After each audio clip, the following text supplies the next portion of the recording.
السلام کے تعلق سے پوچھا گیا تو انہوں نے افراط اور تفریط سے کام لے کر کافر ہو گئے، نبی کا ارشادات۔ اسی طرح عیسائیوں سے پوچھا گیا عیسیٰ علیہ السلام سے متعلق تو انہوں نے بھی افراط اور تفریط سے کام لے کر کافر ہو گئے۔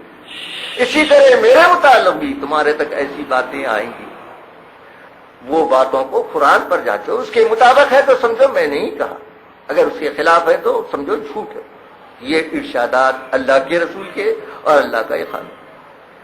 ان ارشادات کی موجودگی میں، ان ہدایات کی موجودگی میں کیا یہ ممکن ہے کہ اللہ کے رسول کا کوئی قول، کوئی فعل قرآن کے خلاف ہو، تجربے مشاہدے میں غلط ہو، عقل کے خلاف ہو؟ علم بولتے اسی کو جس میں کوئی تضاد بیانی نہیں ہو سکتی۔ یہ ہمارے ذہن میں پتھر کی لکیر کی طرح ہونا، علم کی بات میں تضاد بیانی نہیں ہو سکتی۔ بھائی افسوس تو یہی ہے کہ ہم اس بات کو یاد نہیں رکھتے۔ علم کی بات میں تضاد بیانی نہیں، اللہ کے کلام میں تضاد بیانی نہیں، اللہ کے رسول کے بیان میں بھی تضاد بیانی نہیں، الا اس کے کہ جو فقہی مسائل ہیں، عبادات کی ادا کرنے کے جو طریقے ہیں اس میں، کیونکہ دین 23 سال میں مکمل ہوا۔ لیکن عقائد کا جہاں تک معاملہ ہے، یقین جانیے اللہ کے رسول کبھی دو باتیں نہیں بولے، بلکہ علم کی بنا پر بولے۔ اگر نہیں معلوم تھا تو آپ خاموش رہیں یا آئندہ بولنے کی وعدہ فرمائیں۔ سورہ کہف میں یہ بات موجود ہے۔ یہ کبھی نہیں ہو سکتا کہ اللہ کے رسول کبھی ایک بات بولیں آخرت کے متعلق، موت کے بعد کی زندگی، اور پھر دوسرے مرتبہ اس کی تردید کر دیں، ایسا نہیں۔ لیکن افسوس یہ ہے کہ ہم ایسی باتوں کو مانتے ہیں۔ تو عرض کرنا یہ تھا، قرآن علم کی کتاب ہے، اللہ اس کی حفاظت کا وعدہ فرمایا اور پورا کر دیا ہے، یاد رکھیے۔ چنانچہ اسی بنا پر کل اللہ ہم پر جو حجت قائم کرنے والا ہے حشر کے دن، وہ یہی کتاب ہے۔ بلا قد جاءتک آیاتی فکذبت بها واستكبرت وكنت من الكافرین، زمر کی آیت۔ افلم تکن تتلی علیکم آیاتی، کیا تم پر میری آیتیں نہیں پڑھی جاتی تھی؟ سورہ المومن میں 2 مرتبہ ہے، سورہ جاسیہ میں 1 مرتبہ ہے۔ تو اللہ اسی کتاب کے ہم پر حجت قائم کرنے والا ہے۔ اس کتاب کے بھیجنے کا مقصد بیان کیا اللہ تعالیٰ کہ انسان اپنے اختلافات کو اس کی روشنی میں دور کریں۔ اللہ تعالیٰ سورہ بقرہ میں بھی فرمایا، سمجھ میں آیا کہ وَأَنزَلَ مَعَهُمُ الْكِتَابَ بِالْحَقِّ لِيَحْكُمَ بَيْنَ النَّاسِ فِيمَا اخْتَلَفُوا فِيهِ۔ انسان اسی معاملے میں اختلاف کرتا ہے جس کو تجربے و مشاہدے سے ثابت نہیں کیا جا سکتا۔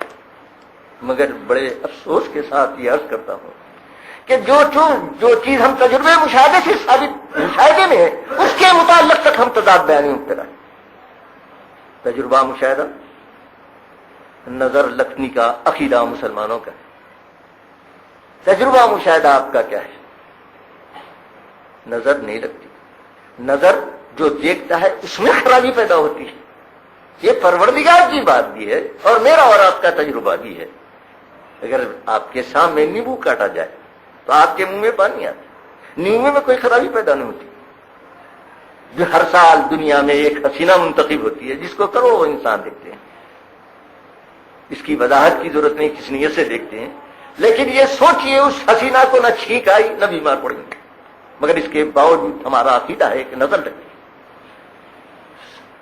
کتنے مسلمان ہیں جو اس عقیدے کے حامی ہیں اور پھر قرآن سے دلیل لاتے ہیں۔ بھائی اللہ کی پناہ سوچئے، یہ ایک بات اور خاص طور پہ آپ سے عرض کروں، قرآن کے کسی لفظ یا آیت کا ایسا مطلب نکالنا جو اپنے منشا کے مطابق ہو بہت آسان ہے، کچھ مشکل نہیں۔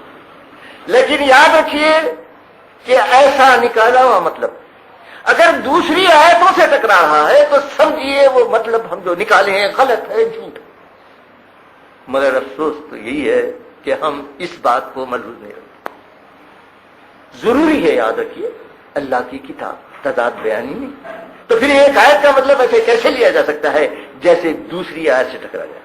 جیسے تبھی عرض کیا تھا میں مثال کے طور پہ، اللہ بذکر اللہ تطمئن القلوب، سورہ رات کی آیت ہے، خبردار ہوشیار کان کھول کے سن لو، اللہ کے ذکر سے دل مطمئن ہوتے۔ یہاں ذکر اللہ سے مراد ذکر لے لیے ہمارے لوگ، حالانکہ سیاق و سباق میں قرآن مراد ہے۔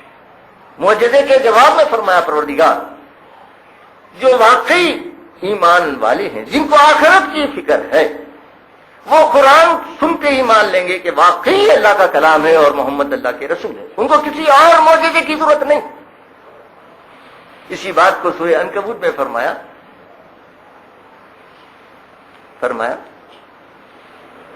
الم یکفہم انا انزلنا الیک الکتاب یتلی علیہم، کیا یہ بات ان کے لیے کافی نہیں کہ آپ پر ہم نے قرآن نازل کیا، آپ ان کو پڑھ کے سناتے؟ حالانکہ ذکر کا مطلب اگر دل مطمئن ہو جاتے تو دوسری آیتیں ہیں قرآن میں، سورہ انفال میں ہیں انما المؤمنون الذین اذا ذکر اللہ وجلت قلوبهم، بلا شبہ مومن وہ ہیں، ایمان والے جو ہیں جب اللہ کے عذاب کی بات سنتے ہیں، اللہ کا ذکر سنتے ہیں، کام جاتے ہیں دل۔ یہی بات سورہ حج میں بھی فرمایا، یہی بات سورہ زمر میں بھی فرمایا، تو پھر کیسے ہوں گا؟ تو لازماً سیاق و سباق کے تحت معنی لیے جائیں، اور ایسے معنی جو دوسری آیتوں سے ڈر ٹکرائیں، یہ بالکل یا صحیح بات ہے، اس کے خلاف ہمارا عمل ہے۔ اب آپ سنیے، ارشاد ہے اعوذ باللہ من الشیطان الرجیم بسم اللہ الرحمن الرحیم سبح للہ ما فی السماوات وما فی الارض وهو العزیز الحکیم۔ سبح ماضی ہے بھائی جان، اس کا مضارع کیا ہے؟ یسبح۔ قرآن میں ایسی صورتیں بھی ہیں، ایسی صورتیں بھی ہیں۔ اب آپ سوچئے اس کے معنی کیا؟ اللہ کی تعریف کر دی یہ لوگ، ہر چیز کائنات میں جو کچھ ہے، بلکہ یہ معنی لینا پڑے گا کر رہی ہے۔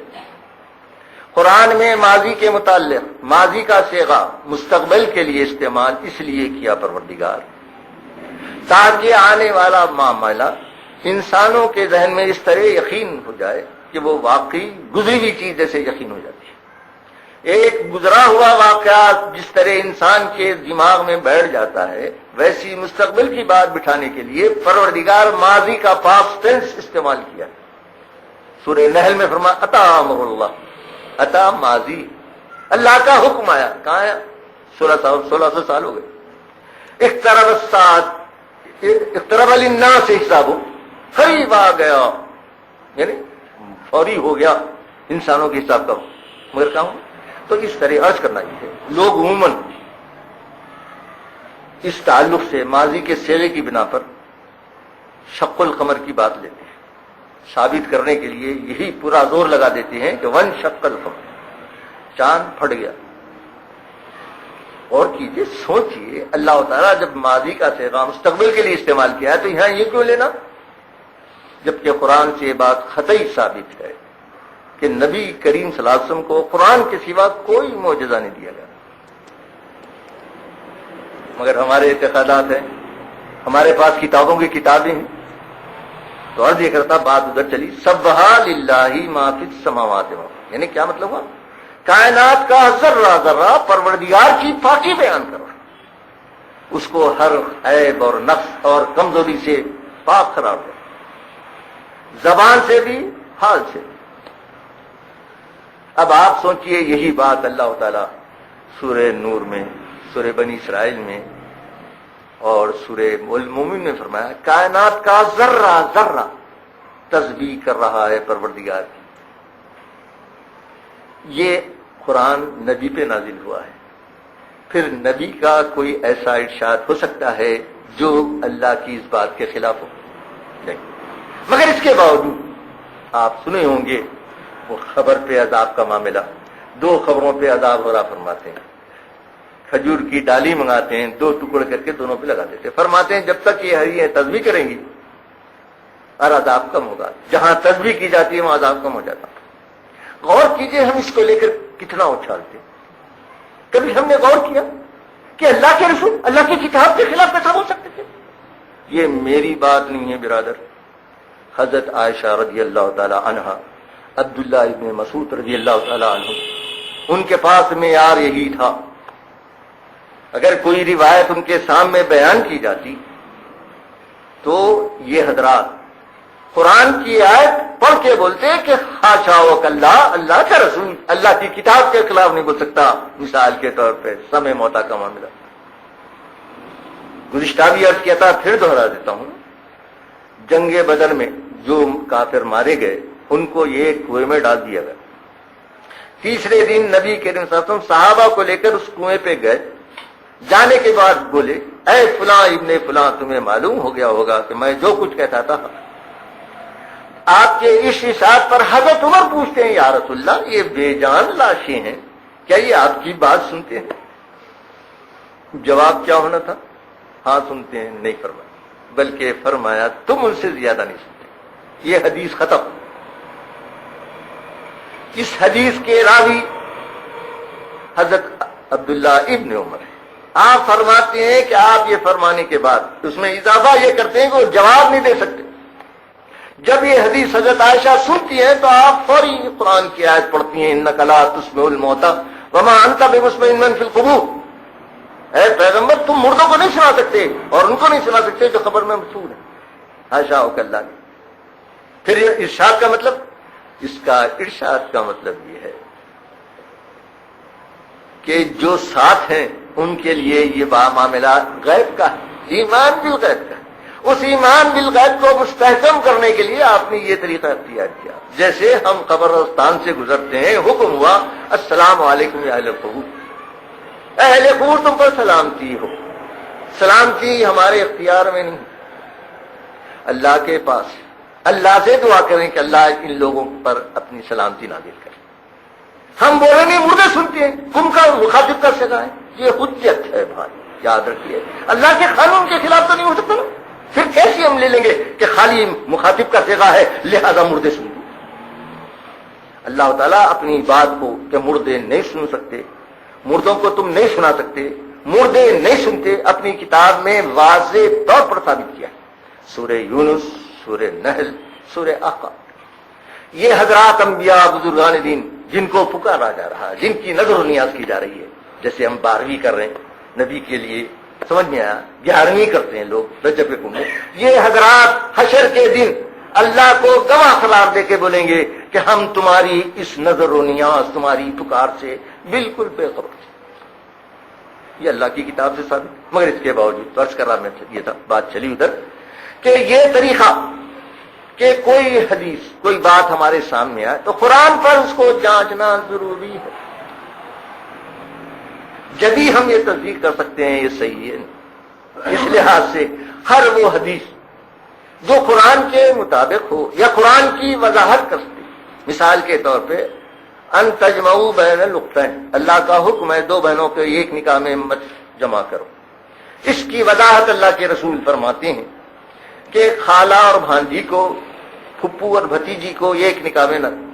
وضاحت ہے, یہ خلاف نہیں. دوسرا ارشاد آپ کلیجی کو حلال قرار دیتے ہیں اور اللہ لوگ جو ہے یہ کہتے ہیں قرآن کے خلاف حدیث کو ثابت کرنے کے لیے یہ حدیث پیش کرتے ہیں. اللہ تعالیٰ جس خون کو حرام کیا وہ بہتا خون ہے. دمم مسفوحن سورہ انعام میں فرمایا, ایک ہی جگہ, 4 جگہوں میں سے صرف ایک جگہ فرمایا بہتا ہوا خون حرام ہے, کلیجی بہتا ہوا خون نہیں. تو پھر کیسے خلاف ہوگا قرآن کے؟ اسی لحاظ سے اسی قسم کی باتیں ہمارے پاس ہیں. تو عرض کر رہا تھا سبحا للہ ما فی السماوات کو ثابت کرنے کے لیے یہ حدیث پیش کرتے. اللہ تعالیٰ جس خون کو حرام کیا وہ بہتا خون ہے. دمم مسفوحن سورہ انعام میں فرمایا, ایک ہی جگہ, 4 جگہوں میں سے صرف ایک جگہ فرمایا بہتا ہوا خون حرام ہے, کلیجی بہتا ہوا خون نہیں. تو پھر کیسے خلاف ہوگا قرآن کے؟ اسی لحاظ سے اسی قسم کی باتیں ہمارے پاس ہیں.